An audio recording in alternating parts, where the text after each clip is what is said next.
Hello everyone, my name is Zeo Trucks. I am sick right now, so sorry if I keep coughing and doing that. And sorry if I'm like running out of breath during this recording. But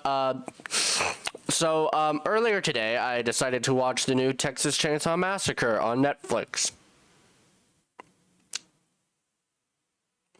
It was originally supposed to release in 2021 theatrically, but however, it was then pushed to Netflix, and it was also delayed to 2022. I can see why they added it to a Netflix release date. Netflix release. All right, where do I begin? I fucking hated this movie. I hated it. Let's begin with the only things I really liked, and that were the kill scenes. They were pretty cool. They were pretty gory. Very reminiscent of Texas Chainsaw in terms of gore. And pretty much it. So, let's begin with what I hate with this movie now. This is probably going to be a really short review. This is probably going to be a really short review. But, so let's begin with what I hated. The characters. I hated them. So let's get into the plot, actually. I think it's fair to explain. So pretty much these influencers, one is a school shooter survivor. They pretty much buy out this town, and then they want to auction it off so they can, refurbish it and, make money off of it. So first of all, why are these Gen Zers buying this town? Where do they have that money to buy an entire goddamn town? Because these are influencers. Like, they maybe, they get that Instagram money? Second thing is that these are Gen Zers. I understand horror movies, they have teenage characters, but it's apparent these guys, if you, made fun of tone indicators, excuse me, if you made fun of tone indicators on Twitter, these people would actually get mad at you.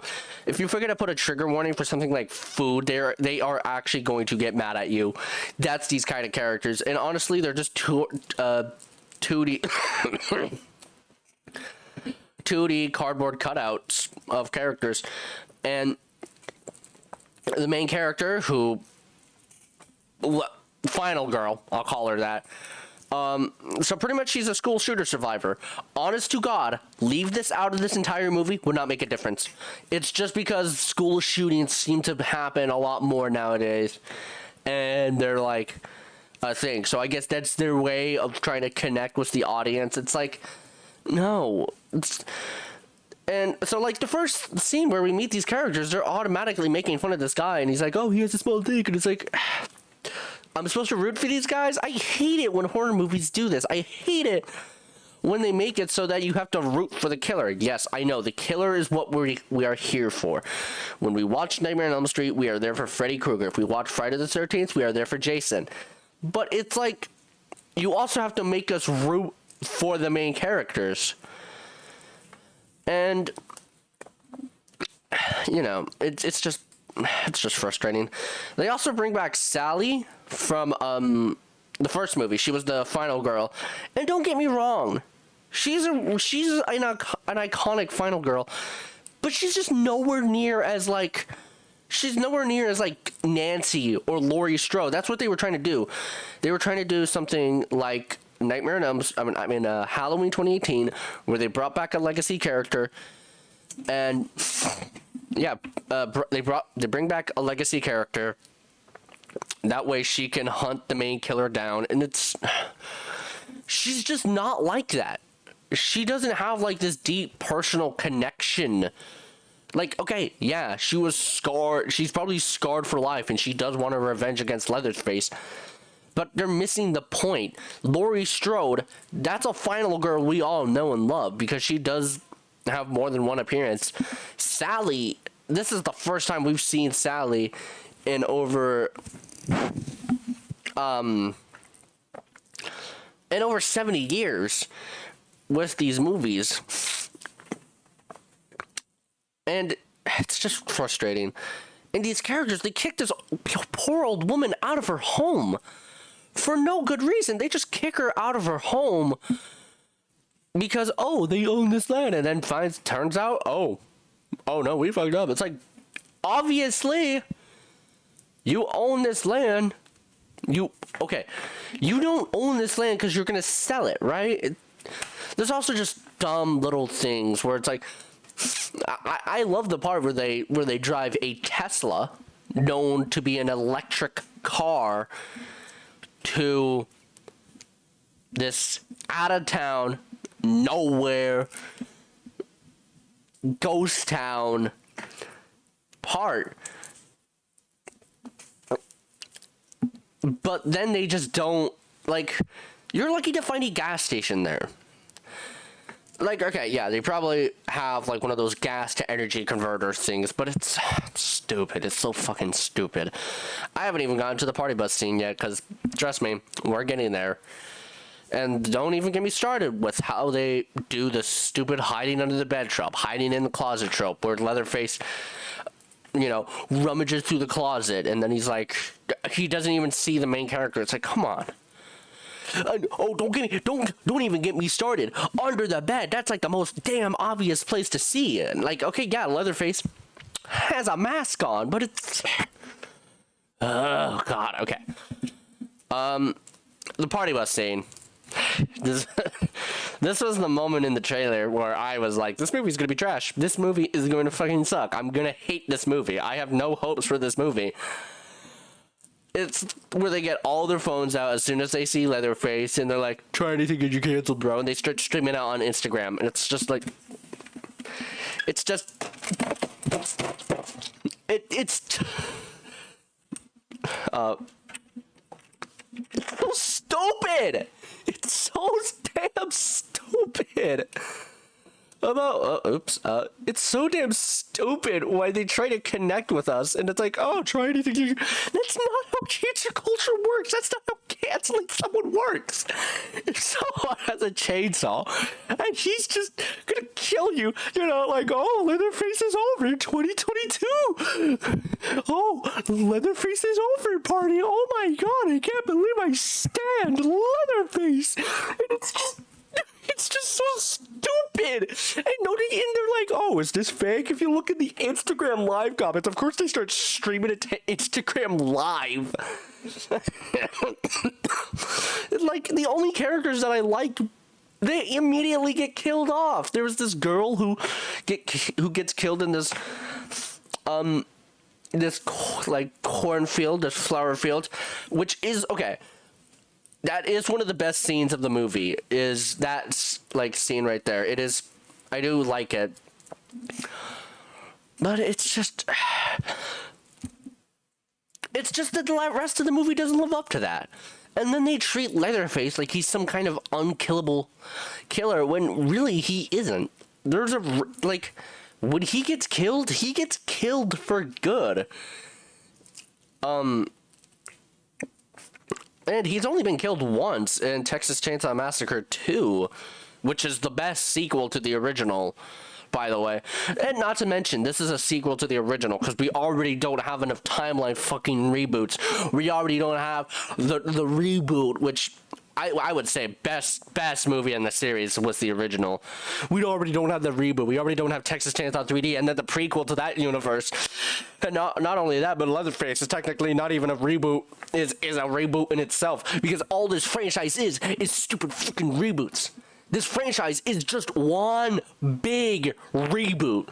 They can't stay close to one connection for more than 2 films, because because when they get to the 3rd film, they're like, gotta reboot it, sequel to the original. And I know Halloween did this, but Halloween at least has an excuse, because with Halloween, it got like really messy with all that like occult stuff and all of that, and you know, like Busta Rhymes. Like, it would make sense to just go back to the original again. They tried it with H2O, it got messy in Resurrection. They decided to do it as 2018, and hopefully after Halloween ends, they just move on and start. What this movie is trying to do is what Scream called a requel, which is pretty much a reboot, but it has legacy characters, kind of like Cobra Kai. Ghostbusters. It's kind of just this new trend. Jurassic World Dominion is a requel technically because it's bringing in Alan Grant and Sadie, whatever her name is, God, back from the first film, along with Jeff Goldblum. This movie made me sick, I guess. But it just doesn't understand what goes into this. Halloween 2018 pretty much is Laurie Strode passing the torch off to her grandchildren, passing the torch off to people who to the next final girl. Screams, Sydney is passing the torch from herself to Sam. Ghostbusters, same thing. They're passing the torch. This movie doesn't even attempt to do that. And they completely make a mockery of Sally, who's supposed to be the big, iconic final girl, the big part you would want to go see this damn movie. It's the big damn reason you want to go see this damn movie.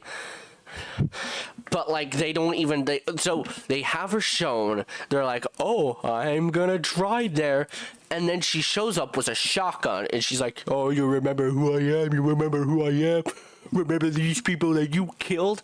And I actually read somewhere that this isn't even the same damn Leatherface as the one in the original, which totally makes sense now that I think about it, because why would Leatherface even be in this damn orphanage?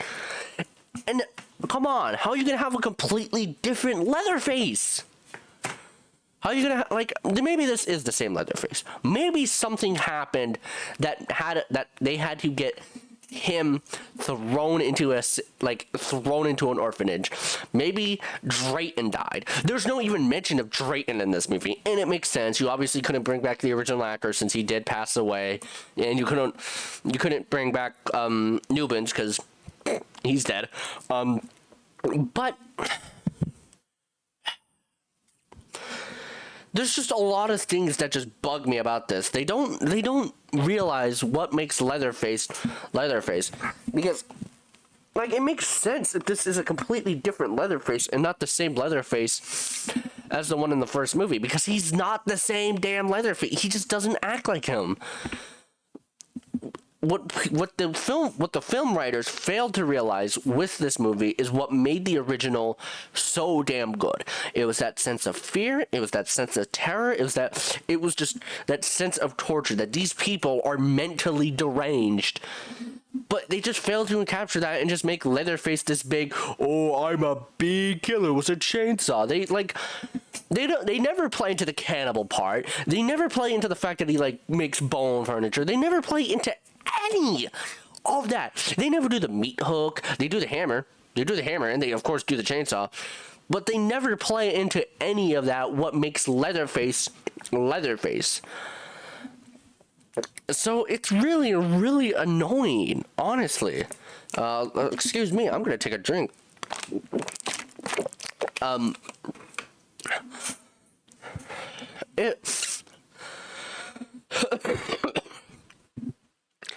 It's just, again, it's frustrating because Leatherface is technically an abuse victim himself, and I guess you can think that about this character is himself in this movie because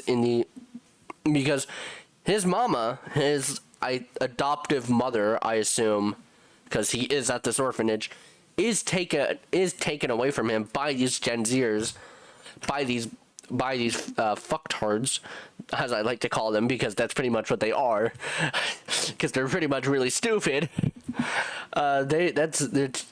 It's taken away, but then he cuts her face, and it's like, okay, yeah, Leatherface, we get it. It's just, I don't know what to say. I honestly do not know what to say about this movie. Okay. And then they kill off Sally. They kill her off by literally throwing her in the trash. Leatherface takes his chainsaw, sticks it into her, and throws her away. No big final battle. Nothing to really reward her of winning this. just sawed up, thrown in the trash, and then she is just forgotten for a bit. She's forgotten for a bit, and then we're supposed to care for these new characters who are literally the reason why Leatherface is here. I think something I've always had a point with Leatherface is that he is one of the territorial, is what I like to consider a territorial killer. He kills because people were trespassing onto his property. Kind of like Jason. He kills because people are in his property. Whereas Michael and Freddy just kill for killing, and same as Chucky. Those two just want to defend themselves. But, and they do that here. He does kill because people are in his town. And they're like, oh, they're gonna buy it. But, oh god, I think I'm rambling a bit too long. So that ending, that fucking ending. So like, they're browsing through the Tesla. It's like, hey, you want to go home for like another 7-hour drive, and we might break down because of Tesla cars. We might run out of gas. We might run out of electricity, and then her fucking head gets cut off.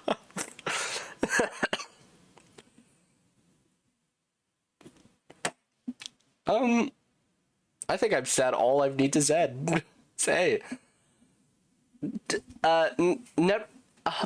Is this the worst Texas Chainsaw Massacre movie? No, I wouldn't say, like, okay, I hated this. I hated this movie so damn much. But there were some neat, I did like some sequences. I did like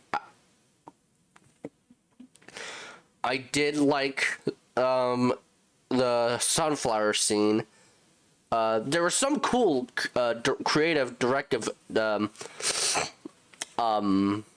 scenes, like when Dante gets killed, like the door swings open back, and we see that was really cool. They do some creative stuff with it, but it just doesn't have any flair. It doesn't even feel like it's a part of the same series, really. I still think the worst movie is Next Generation. That is just a heaping pile of actual dog trash. So, I am going to give Texas Chainsaw Massacre 2022 a 2 out of 10. I hated it, but there were some ideas that I liked and that don't... Because I think it would be over-exaggerating if I just gave it a 1 out of 10. So... yeah, that's pretty much how I think of the movie. Sorry if sorry for taking so long to like kind of just process everything and kind of like going off side tangents. It is late at night, and I did want to get this review out as soon as possible. And again, I am sick, so that's why it's taken me a bit to breathe. So if you guys did enjoy this video, hit that like button, subscribe, and always stay cool. Until next time, see y'all later. Bye.